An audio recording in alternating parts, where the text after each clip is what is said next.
আসসালামু আলাইকুম। আজকে আমরা একটি সমস্যা সমাধান করার চেষ্টা করব। সমস্যাটি হলো টুলস বার স্থির না থাকা। আ আমরা যখন কাজ করি, কাজ করার সময় আমাদের বিভিন্ন টুলসের ব্যবহার করতে হয়।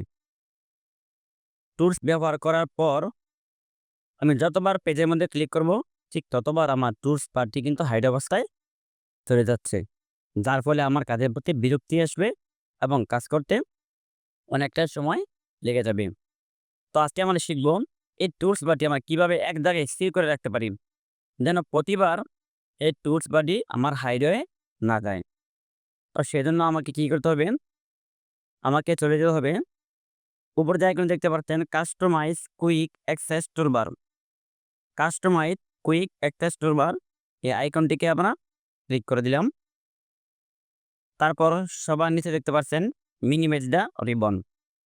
মিনিমাইজ দ্য রিবন এখান থেকে আপনি টিকটি উঠিয়ে দিবেন। এখন দেখবেন যে টুলস বারটি আমাদের সামনে আছে এটা আর হাইড হবে না।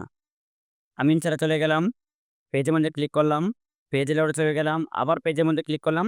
দেখতে পাচ্ছেন এখন কিন্তু টুলস বারটি আমার এক জায়গায় স্থির অবস্থায় রয়েছে। প্রতিবার টুলস বারটি ভিতরে চলে যাচ্ছে না। আশা করি বুঝতে পারছেন কিভাবে আপনারা টুলস বারটি স্থির করে রাখবেন। ধন্যবাদ সবাইকে।